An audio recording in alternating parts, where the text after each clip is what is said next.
do this.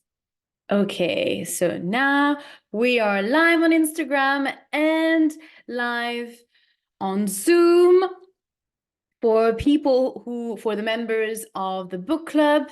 I'm also doing this live on Zoom, so that once I have finished the reading of the book, we can continue the conversation about the story or any questions that you have on Zoom as part of the book club membership.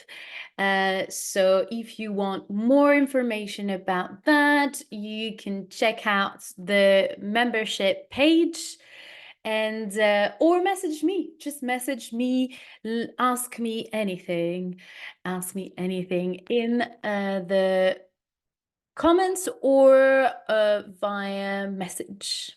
Right, so we're gonna wait for a couple minutes,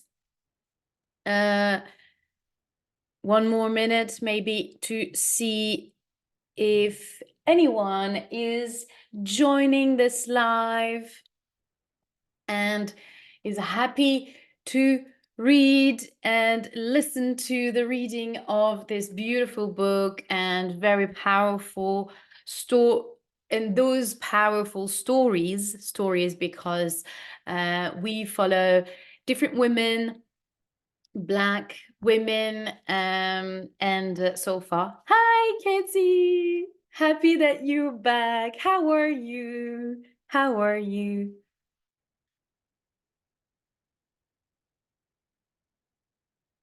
Oh, while I'm here, let me know how are you. And are you going to be coming on Saturday? Hey, are you coming for my weekly live on Zoom? So my weekly live is only going to be on Zoom. So on Saturday, tomorrow morning at 9. Great. So tomorrow morning, I'm doing a live on Zoom, only on Zoom. And I created the event on the Facebook group with the link. It's the same link. Okay, so you're coming on Zoom on Saturday. Okay. It's at 9 a.m. Do you think you'll be able to join? So I'm not going to be, so tomorrow I'm not going to do reading. It's just going to be a conversation about the book, and it will be a nice way for us to get to know each other and for you to practice your English. UK time, no, CET, 9 a.m. CET. So because I'm in France, so I think if you're in Germany, if I'm right, I think you live in Germany maybe. It should be the same time.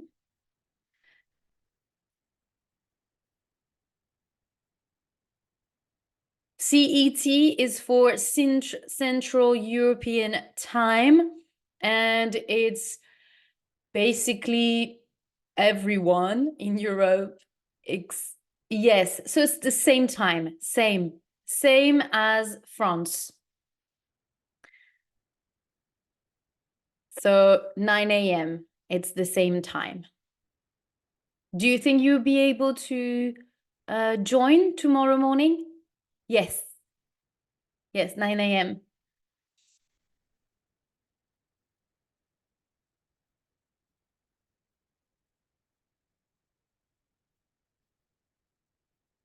I don't know if you heard my question. There is always a little bit of a time difference between my question. Okay, great. I'm so happy you'll be able to join. Okay, great. So tomorrow, I will not be reading the book, but we will discuss the book, or I think because it's going to be our first live together, it's going to be more knowing more about you and discuss and more discussion about you. But we can also talk about the book. I'll be happy. Oh, great. I will be happy to know what you think about the book, and also talk about readings, and also any other question that you might have, or so the idea is for you to be able to practice your speaking skills, because unfortunately with Instagram we can't speak to each other unless I'm doing a live, but then unless we're doing a live together, but that's a different thing.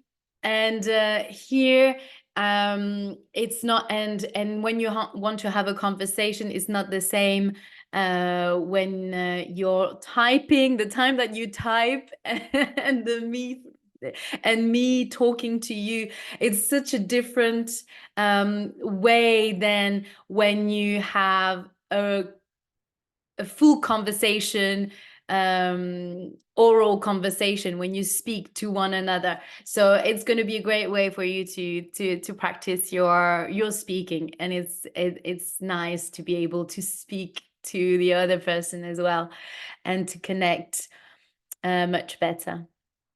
So okay, great. So I will see you tomorrow. Yeah, yeah.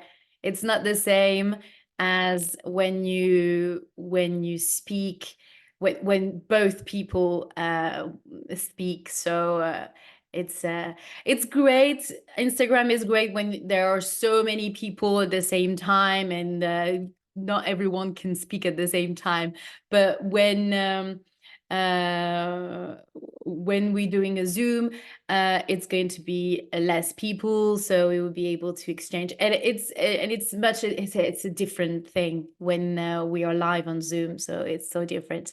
And I will be able to record it as well, and anyone, the other people joining later on, no, sorry, I forgot. I mean, I will record the live on tomorrow as well, so that you will be able to rewatch the conversation on the dashboard on my website.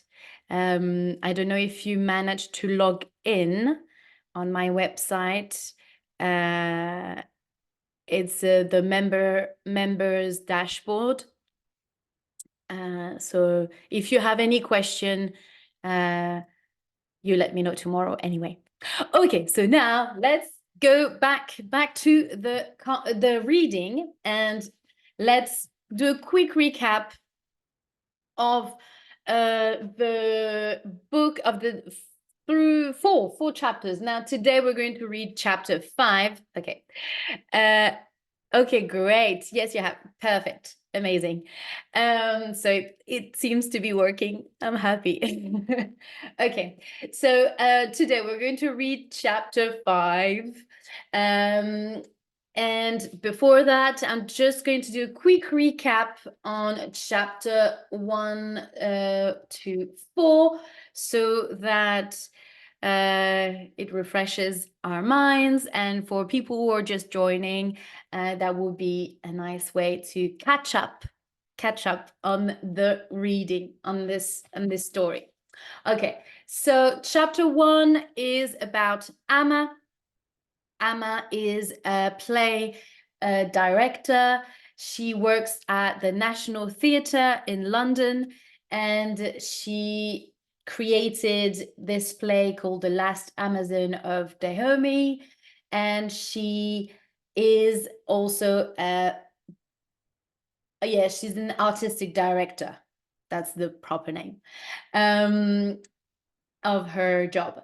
And she's also a Black lesbian, and we learn that she struggled to find, when she was younger, she struggled to find jobs, acting jobs, as a Black woman, that were not servants or slaves. So with her friend Dominic, they created this theater company where they would get more freedom, creative freedom, to create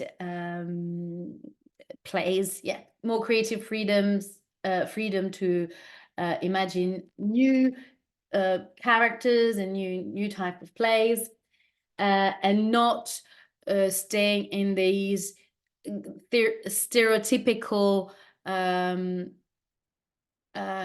image of black people only playing slaves or servants. So they created this, and what else? Amma has a daughter. So Amma is probably in her 50s. She has a daughter called Yaz, and she is at university, so she's probably early 20s, early 20, and she is the main character of chapter 2. So Yaz, Amma's daughter, is studying at university, and she's got 3 good friends. One is Waris. She is Muslim. Courtney is a white, has a white background, and Nenette is Egyptian, has Egyptian background, and those 3 girls have come from different social background as well. Nenette has wealthy parents, and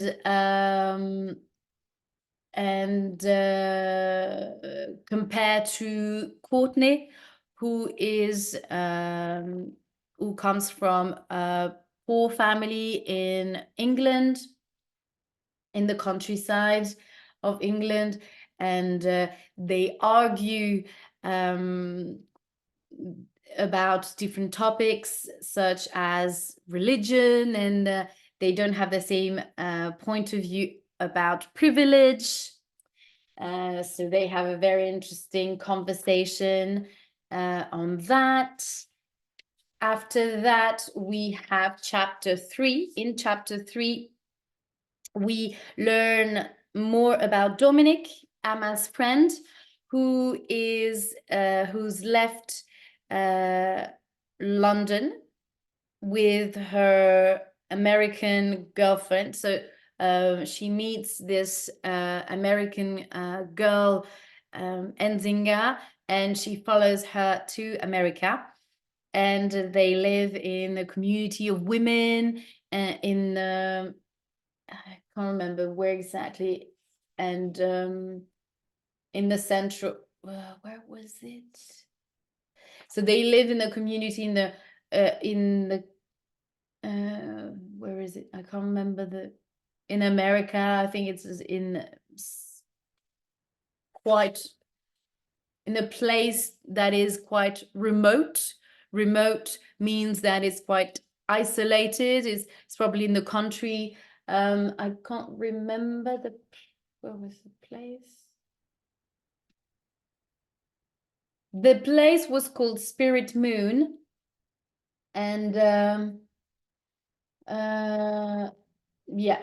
Anyway, so they joined this community of women's land. Well, maybe they don't even say the name, the place exactly. Anyway, so they live in this community, and little by little, Enzinga, her girlfriend, is going to start changing her behavior. She's going to start being very possessive with Dominic. She is going to start to criticize her, asking her to not meet the other women of the camp. She's going to ask her to, she's going to call her a different name. Very strange. And she is going to start hitting her. It's at that point that Dominic is going to start finding someone else in the camp, another woman in the camp, to help her to escape from this relationship, this toxic relationship. And after that, this woman is going to help her. And yeah, I can't remember what I wanted to say. Anyway, this woman is going to help her, and she's going to escape, and yeah, she's going to leave the community, and yeah, she's going to find the strength to escape from her. Yeah, what I wanted to say as well is that Dominic has suffered abuse when she was younger from the boyfriend, her mother's boyfriend, who abused her. We don't say much, they don't say much about whether if it was sexual abuse or just abuse in the sense that he was violent with her, but I guess it could have been a bit of both when we use the word abuse. And for Enzinga, her girlfriend, in the case of her girlfriend, it was physical abuse and mental um, um,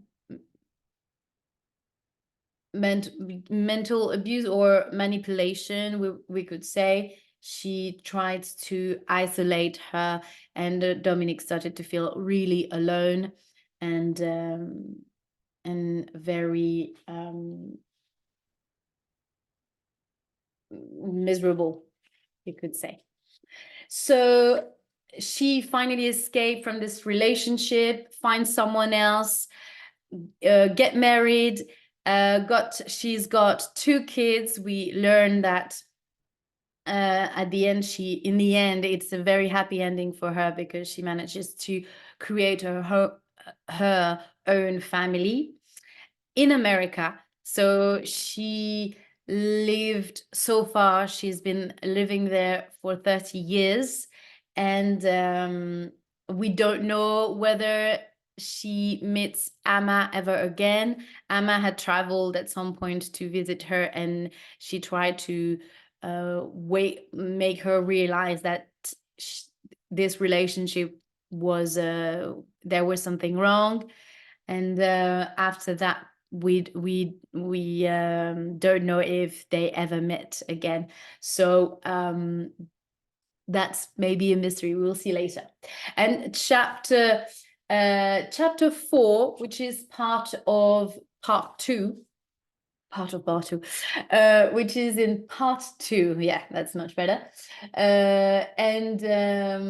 Because there are 3 parts in this book, it's divided in 5 parts, actually. 5, yeah. So that's part 2, and in chapter 4 we learn about a new character, Carole. I don't know why I want to pronounce it in French accent. Anyway, Carole, she is we don't know yet the relation with Amma or Dominic or the other characters, but anyway, we learn about this. She's black. She's got black background. From which country? Nigeria, I think.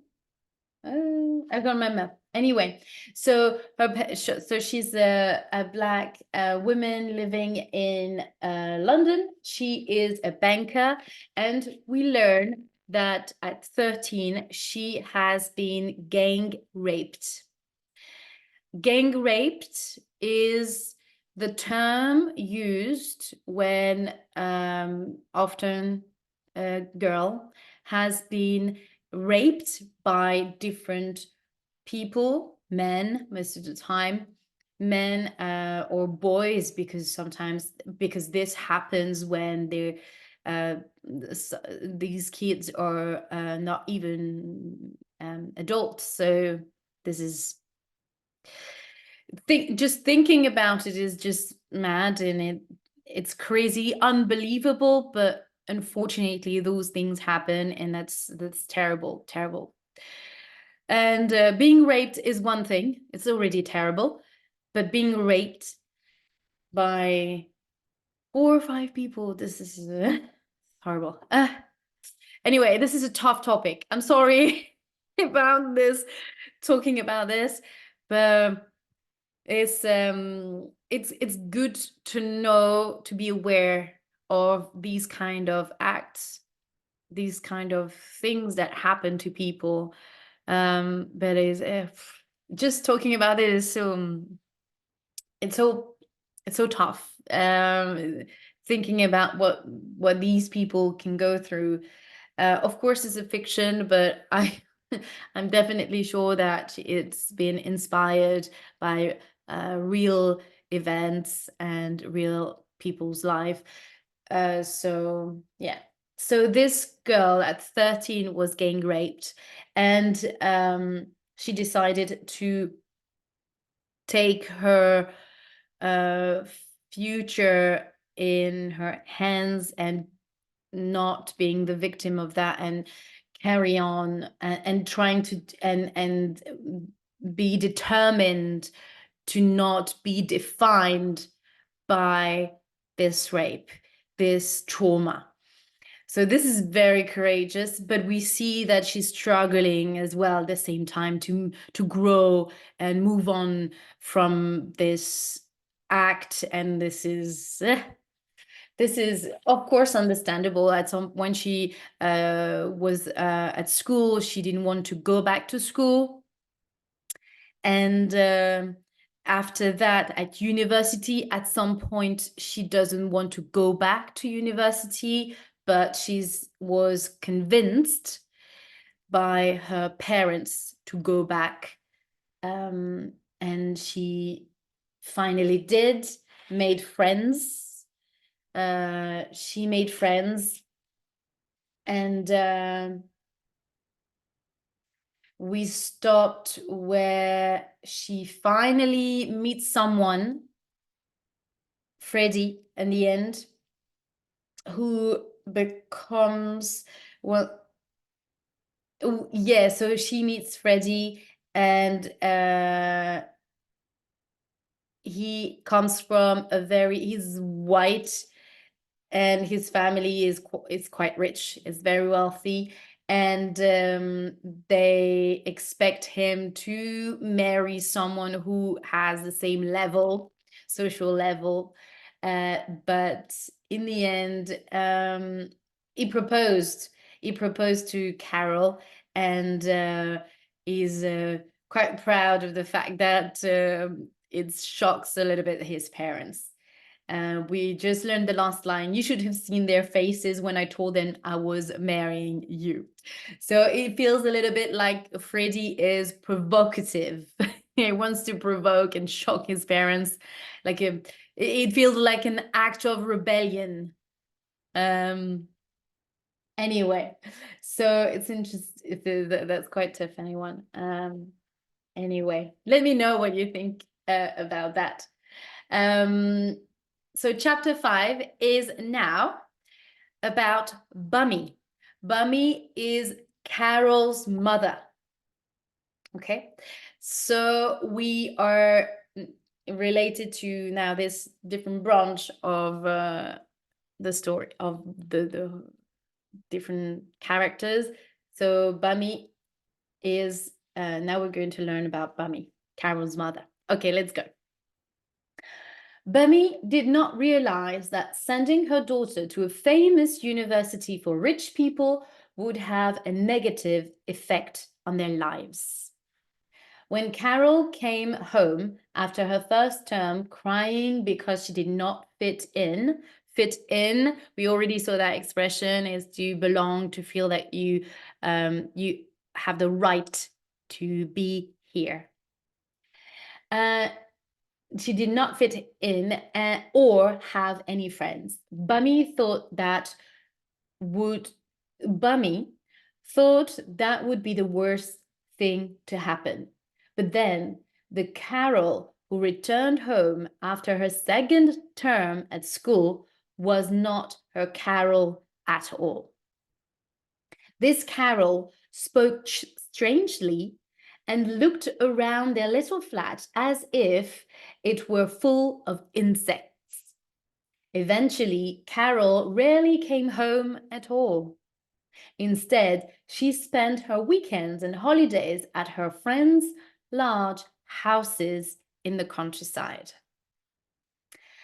When Carole graduated, Bummi cried proudly and wished her husband, Augustin, was still alive to see their daughter succeeding in life. That's it. Now you've graduated, it's time for you to get a good job and a Nigerian husband, so Nigerian background, so you can give me some grandchildren. Bummi told Carole before she got on the train back home to Peckham. Peckham is an area in the south of London, and the population is mainly the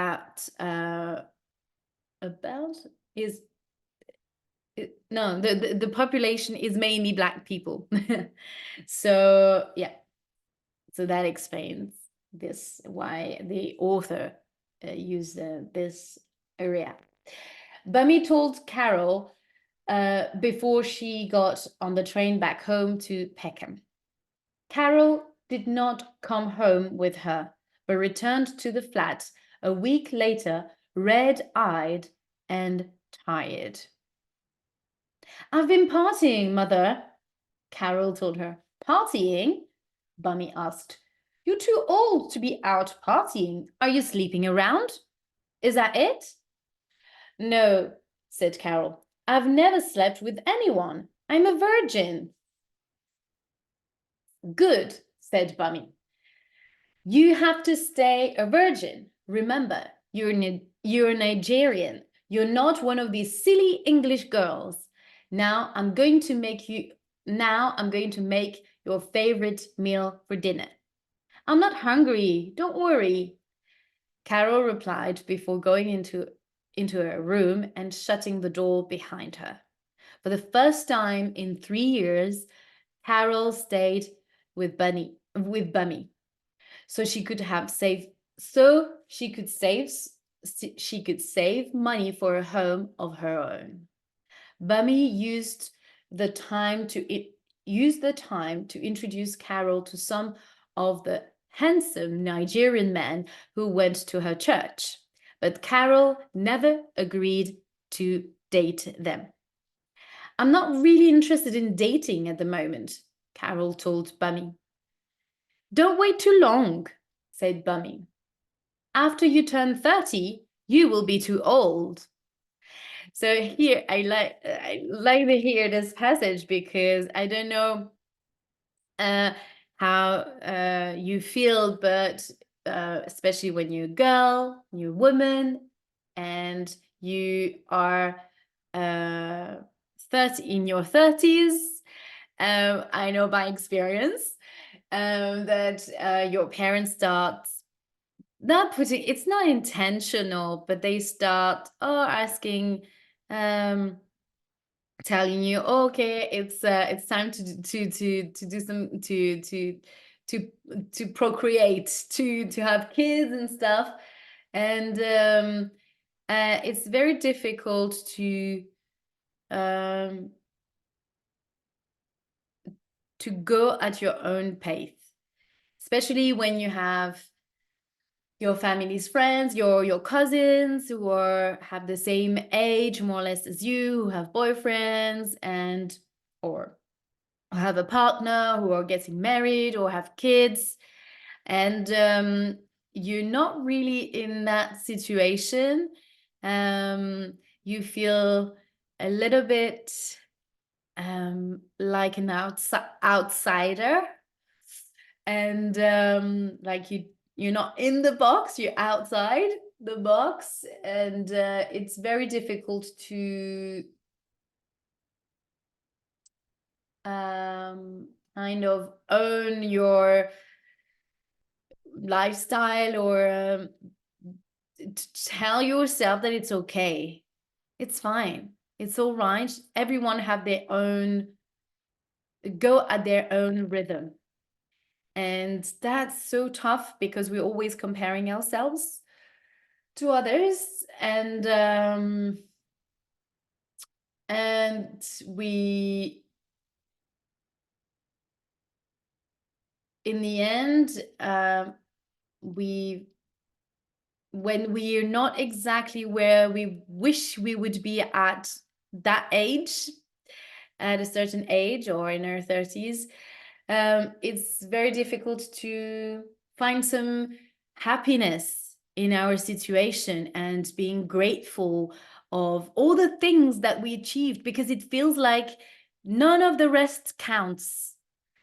If you don't have kids in your 30s, the rest, your career or whatever, nothing else matters. Hi, hello, thank you for joining. Oh my God, I don't know if I'm gonna pronounce this correctly. Lazariad Torme? I don't know. I'm so sorry about my bad pronunciation. So sorry. But anyway, so it's it's a tricky. Let me know what you think, Katie, if you've experienced that, if you are experiencing this social pressure. But yeah, it would be interesting to discuss about it tomorrow. Okay, let's continue. Where was I?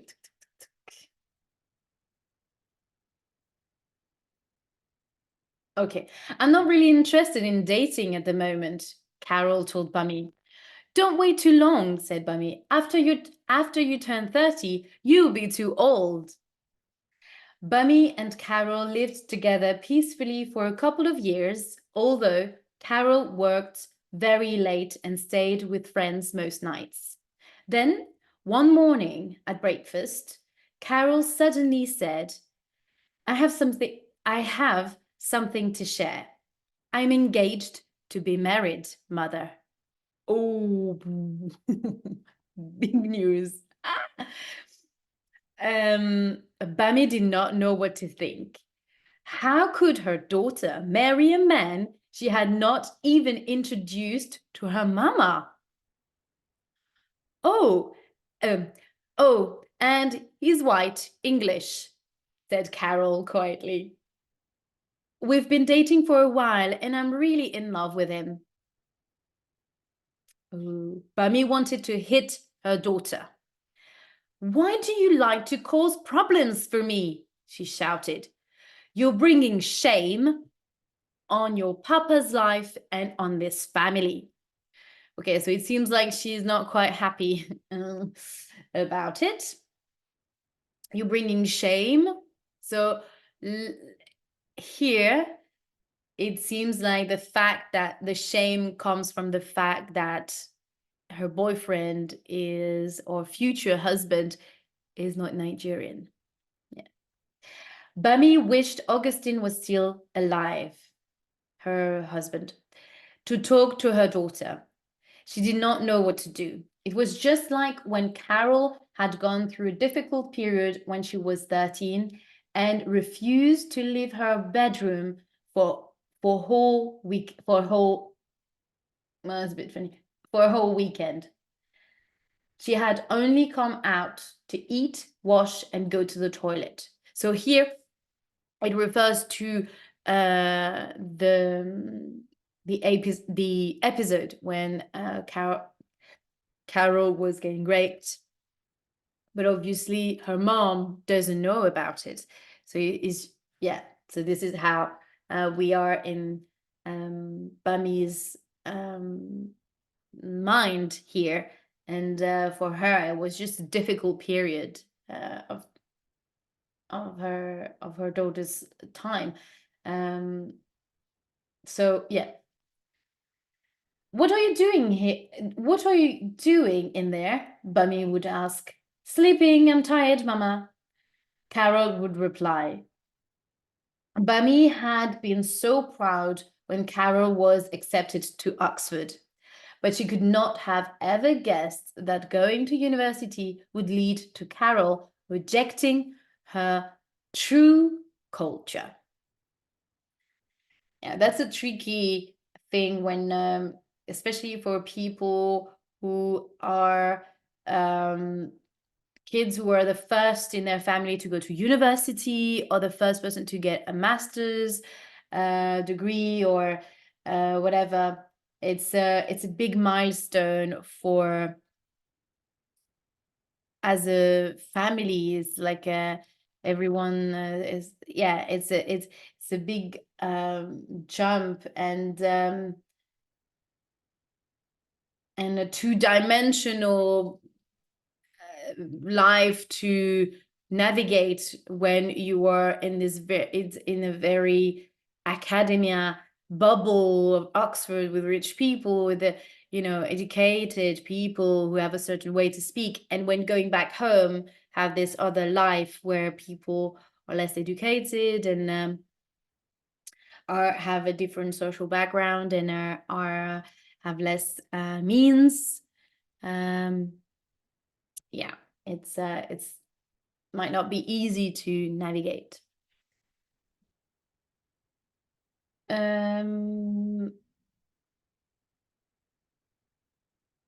Bummi had been so proud, but at the same, there's so much pride as well, when Carole was accepted to Oxford, but she could not have ever guessed that going to university would lead to Carole rejecting her true culture.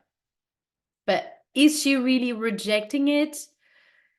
Maybe some do reject their own culture. Sometimes that happens, but here,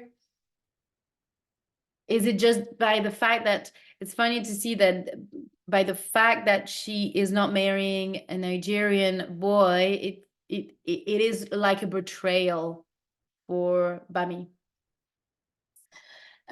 Carole, listen to me. You're Nigerian before anything, Bummi told her. You must marry a Nigerian man. If not for me, then do it for your poor papa, please. When that did not work, Bummi decided to ignore her daughter. She did not speak to Carole or cook food for her or even say goodnight to her when Carole went to bed. Bummi hoped she cried herself to sleep every night. Then, one morning, nearly 3 months later, Carole walked into the kitchen, looking all English as usual, and said, "You'll be pleased to hear that I'm moving out and in. I mean, okay, that I'm moving out and in with Freddy, mother. You'll never have to see me again." Oh, that's tough. Carole expected her mother to continue to ignore her, but something inside Bummi broke. She knew that she did not want to lose her daughter, the only person left in her life who she loved. Carole, you're a Nigerian. It doesn't matter how English your future husband will be, or how English you pretend to be. You are Nigerian, and if you ever call me mother again, I'll beat you until you bleed. Oh, that's tough. That's a tough one. I'm your mama, now and forever. Never forget that.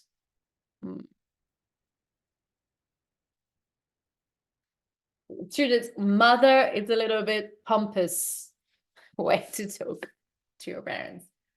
Yeah. By the time she had finished talking, Carole was crying. Bummi hugged her tightly, grateful to have her daughter back. However, Bummi knew that Carole did not belong to her anymore, and that she would soon belong completely to the English. When Bummi's papa died, her mama took her through the forest to her grandparents' home. When they arrived, Bummi's grandfather told them told them Bummi would have to get married as soon as she was old enough. I can't keep you both here, he told them. I have enough problems. That night, Mama told her that she would not force Bummi to marry anyone. The next morning, she took Bummi by the hand and left before her father woke up.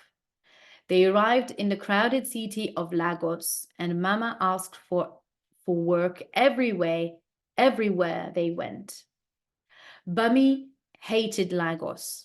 She did not like the noise or the smells or watching her mama beg on the street every day.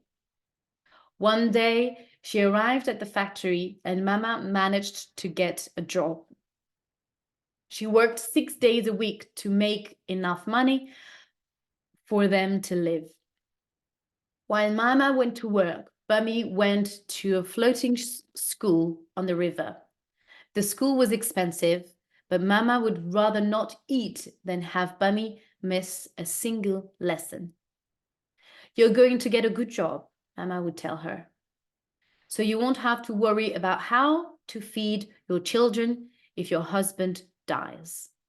Then Mama died when Bummi was 15. She fell into a machine while working in the factory, and Bummi was left alone.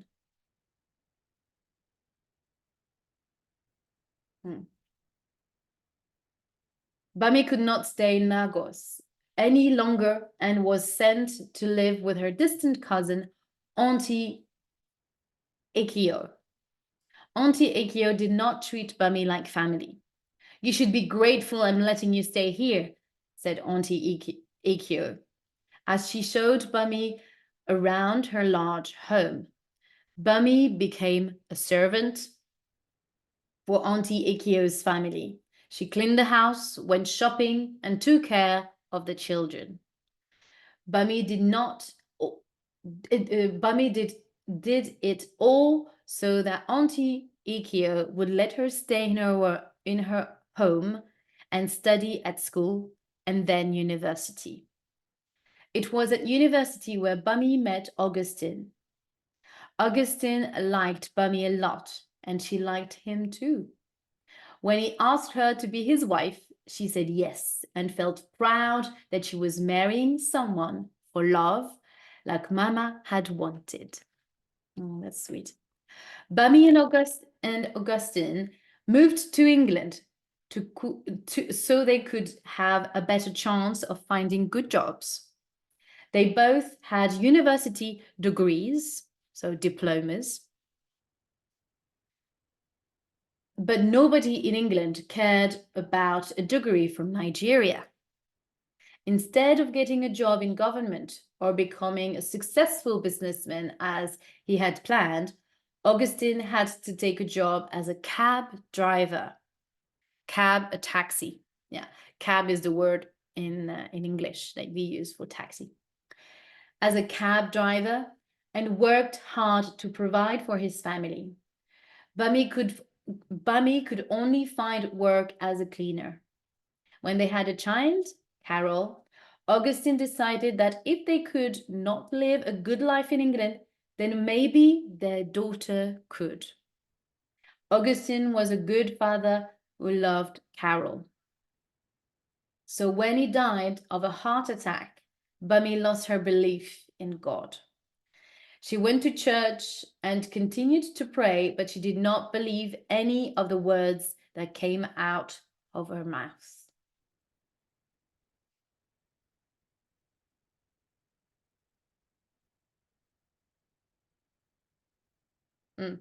Bummi was alone again, but this time she had Carole to take care of, and she knew that she had what she had to do. She would become someone who employed others rather than someone who waited to be employed. She decided to start her own cleaning company, but she did not have enough money to do it. For help, Bummi turned to Bishop Aderami Obi of her church. Ever since Augustine died, Bishop Obi had been looking at her strangely. He wanted her, and Bummi wanted something from him. Bishop Obi agreed to meet with Bummi one Monday evening to discuss a way for him to help her start her business. When she arrived, she let him take off her clothes and pretended to enjoy the way it felt when he entered her. Okay, so that's a tough one. So here we see Bishop Obi's abuse, again, the abuse of his power over Bummi. We see here how in exchange of his help, she has to sell, in a way, sell her body to him. And yeah, so when you don't have any other choice, this is sad, but here we kind of can understand why people do that, and how they are forced to be in that position to be able to create the life of their dream, or the life that a better life, basically. So yeah.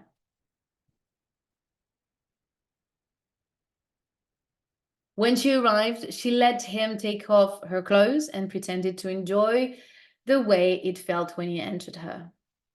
When he finished and they had both redressed themselves, Bishop Obi gave her an envelope filled with money. Bummi smiled. She was now a businesswoman. Yeah.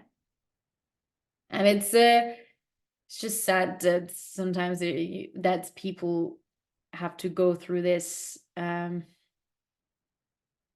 be able to succeed. Yeah.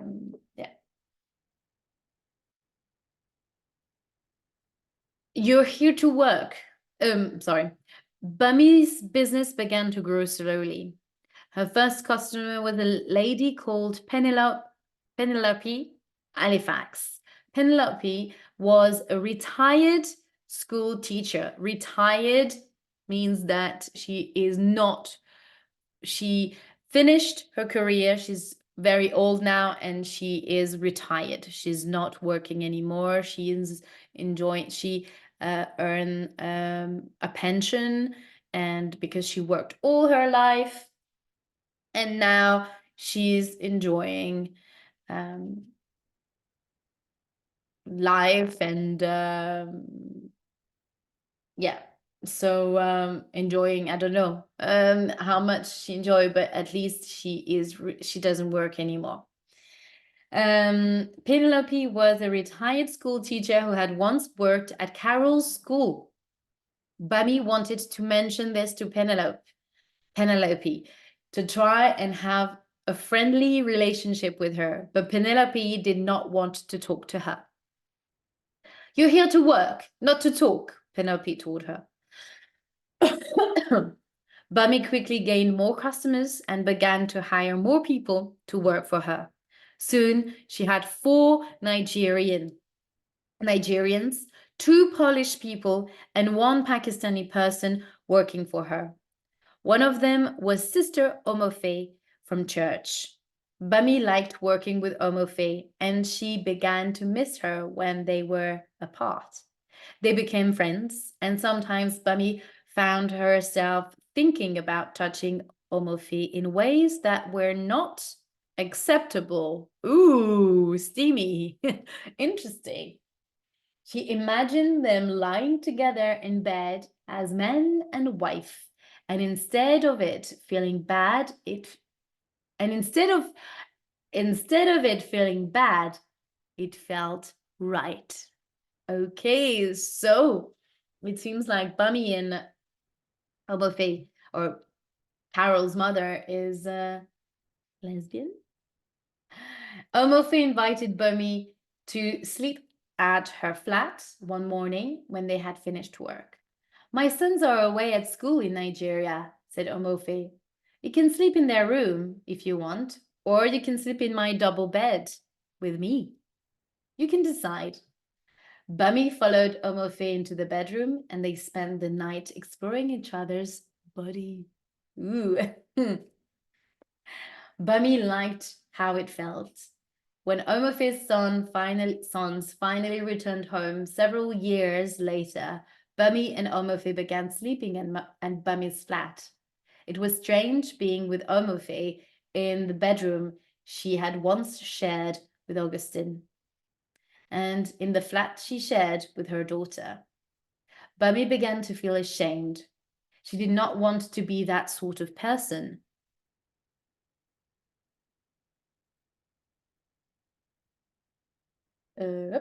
Bummi could no longer enjoy Omofe's company in the bedroom. What's wrong? Omofe asked. Tell me what I can do and I'll do it.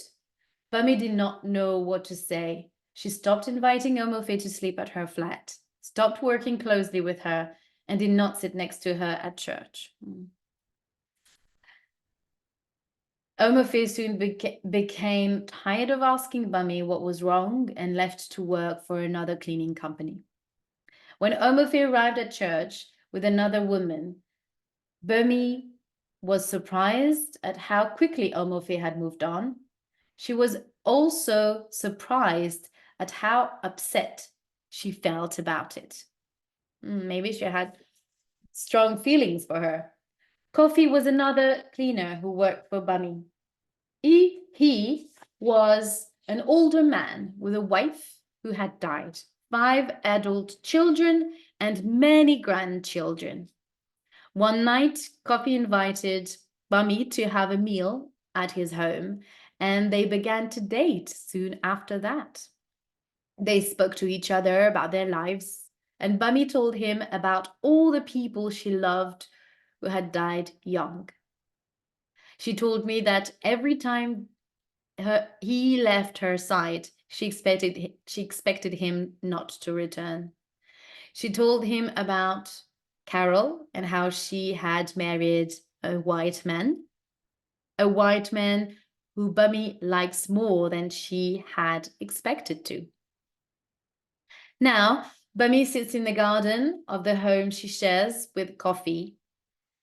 He is her husband now, and Bummi misses Omofe more than she ever did.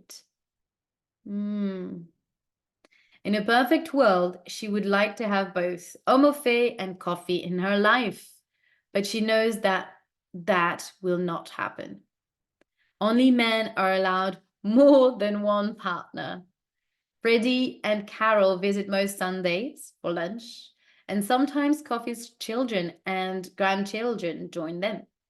There is a line of apple trees in their garden and a small pond that Kofi calls Lake Kofi. Bummi likes to sit in the garden in the sun with a glass of fresh lemonade. Bummi wishes her mother was alive to see her enjoying her new life. See me now, Mama. See me now. This is the end of chapter 5. And Monday, we're going to do a little break from the story. And we will start again on Monday. Monday, just a quick heads up here. Next week, there is a quick change of plan for Thursday and Friday, where I will be doing this live at 6 p.m., 6 to 7 p.m., Thursday, Friday, instead of 2 p.m. So I will do this in the evening next week on Thursday and Friday only. Yes, so on Monday, it's going to be chapter 6 about Letitia. We heard about Letitia. She's doesn't seem to be a nice person. She was in Carol's school. So she's roughly the same, the same age as Carole. So we'll see. We'll learn more about Letitia. We'll see who's that girl and what's her story. Yeah. So, well, I hope that you enjoyed this story, this chapter about this chapter on Bummi and the life she had, and the struggle as well, how she experiencing loving a woman, loving two people, a woman and a man, at the same time, because it seems at the end that she doesn't feel quite happy with that man, with Coffee. It's written Kofi, not like coffee. But yeah, so that's quite interesting. Well, because this is nearly 3 o'clock, and after that, the Instagram is going to shut down, the live is going to shut down. I'm gonna say thank you again for joining this live, Katie. You're very loyal listener. We'll see each other tomorrow at 9. And thank you. Yes, we will. Thank you so much for coming, and have a lovely end of the day. And I see you tomorrow, and see you on Monday for people who are watching this on Instagram. Bye.